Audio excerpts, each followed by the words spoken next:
పూసలోళ్ళు గతంలో కూడా ఒక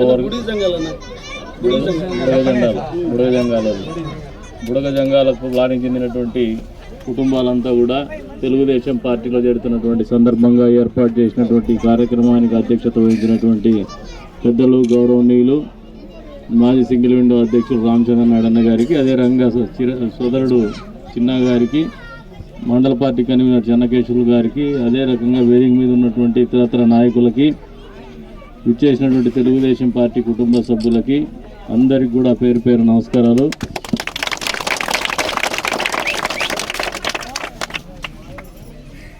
ఈ బుడగ జంగాలది మొదటి నుంచి కూడా ఒక సమస్య ఉంటే వస్తుంది. నేను ఎమ్మెల్యే ఉన్నప్పటి నుంచి కూడా గమనిస్తానండి. వీళ్ళు ఏమంటే పాపం మొదట్లో ఈ బుడగ జంగాలకి ఇంకా ఒకరు ఉన్నారు ఇక్కడ ఎంపీకుంట మండలంలో ఒక కమ్యూనిటీ. వీళ్ళిద్దరికి కూడా క్యాస్ట్ సర్టిఫికేట్ కూడా ఇచ్చేవాళ్ళు కాదు. క్యాస్ట్ సర్టిఫికేట్లు ఇప్పించిన ఘనత మా ప్రభుత్వంలోనే నేను చేసింది. అది రాష్ట్రంలో మొదటిసారిగా అది క్యాస్ట్ సర్టిఫికేట్ కూడా క్యాస్ట్ సర్టిఫికేట్ కూడా ఇచ్చేవాళ్ళు కాదు. వాళ్ళ ఎస్టీలు అయితే కూడా వాళ్ళకి ఇచ్చేవాళ్ళు కాదు. వీళ్ళ డిమాండ్ ఎస్టీలో చేర్చాలనేది డిమాండ్ ఉంది. వాస్తవమే.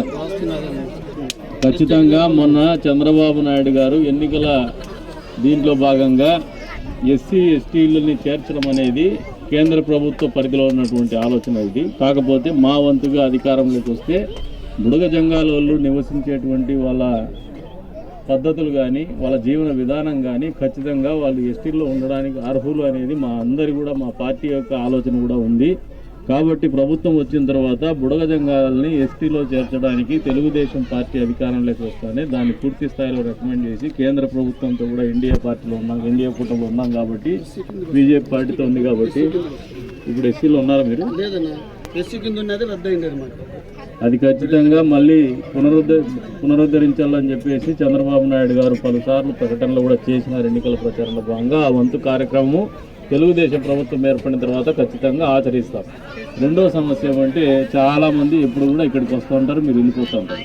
కొన్ని చోట్ల పోయిన చోట మిమ్మల్ని మరి దొంగల కింద కూడా చూస్తారు. 2-3 సార్లు నేనే ఫోన్ కాల్ చేశాను మీకోసం. నేను ఈరోజు మీ అందరూ ఆలోచన చేసుకోవాల్సింది, మీ కష్టం మాకు తెలుసు, మీ జీవితం మాకు తెలుసు.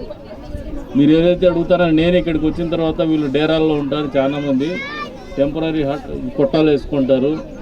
వీళ్ళ జీవనము చాలా ఇబ్బందికరమైన పరిస్థితి ఉంటుంది. మా ప్రభుత్వం వస్తే ఇటువంటి వాళ్ళకి సహాయం చేయాలని మనస్ఫూర్తిగా నేను ఎంటర్ అయినప్పుడు అనుకున్నా. మిమ్మల్ని చూస్తానే ఖచ్చితంగా ఎవరికైతే అర్హులైనటువంటి వాళ్ళు ఉన్నారో, రేషన్ కార్డులు ఉన్నాయో, ఆధార్ కార్డులు ఉంటే కూడా రేషన్ కార్డు లేకపోతే రేషన్ కార్డు ఇప్పించైనా ఇల్లు లేనటువంటి ప్రతి ఒక్క కుటుంబానికి కూడా ఇల్లు ఇప్పించేటువంటి కార్యక్రమం నిర్వహిస్తామని చెప్పేసి సందర్భంగా తెలియజేస్తాం. మీరు అడిగింది కాదు, మాకే మనసులో ఉంది మీ కష్టం చూసి, మీ జీవితాల్లో ఉన్నటువంటి ఇబ్బందులు చూసి.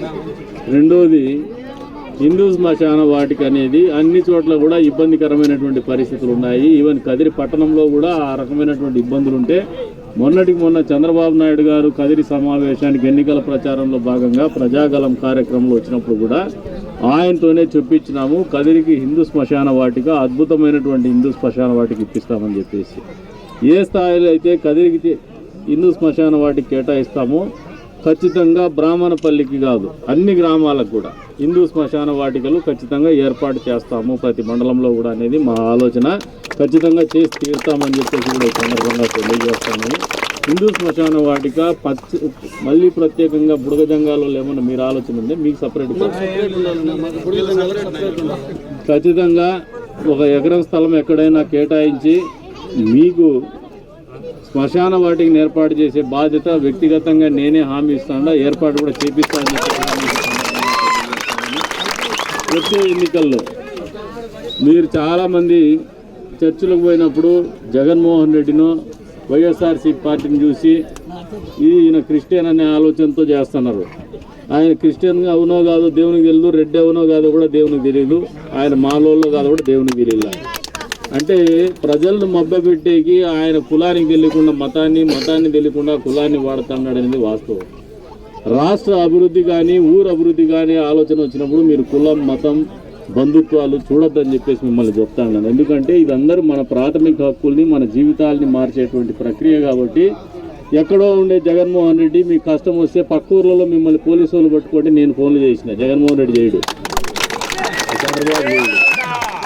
మీరు అలా ఆలోచన చేసుకోండి. స్థానికంగా మీకు బలమైనటువంటి నాయకత్వం, మీ కష్టాలు తెలిసినటువంటి నాయకత్వం, మీ జీవితాలు తెలిసినటువంటి నాయకత్వాన్ని బలపరచమని చెప్పేసి కోరుతా ఉండా. వచ్చే రోజుల్లో 2024 ఇప్పుడు 40 రోజుల్లో ఎన్నికలు రాబోతున్నాయి. మే 13వ తారీఖు పోలింగ్ ఉంది.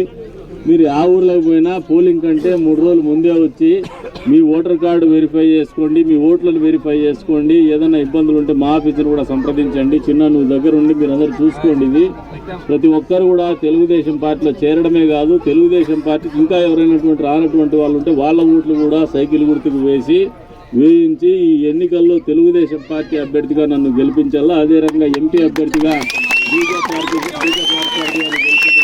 కోరుకుంటూ, మీరు నోరు తెరిచి అడిగిండేది శ్మశానం. మీరు అడగకుండా నేను ఆలోచన చేసిండేది మీ కులం గురించి, మీ రిజర్వేషన్ గురించి, అదే రకంగా మీకు ఇల్లు లేనటువంటి పరిస్థితుల గురించి నేనే ఇక్కడికి వస్తానే ఆలోచన చేసినానంటే మీ పట్ల మాకున్నటువంటి ఆలోచన విధానాన్ని మీరు కూడా అర్థం చేసుకొని మీ గురించి ఆలోచించేటువంటి నాయకుల్ని, పార్టీలని మీరు ఆదరించమని చెప్పేసి మరొకసారి మిమ్మల్ని అందరినీ కూడా కోరుకుంటూ, ఈరోజు మమ్మల్ని పిలిచి మీరందరూ పార్టీలోకి వచ్చినటువంటి సందర్భంగా మీకు అందరికీ కూడా శుభాభినందనలు తెలుపుకుంటూ, అవకాశం కల్పించిన ప్రతి ఒక్కరికి కూడా పేరు ధన్యవాదాలు తెలుపుకుంటూ సెలవు తీసుకుంటున్నాను.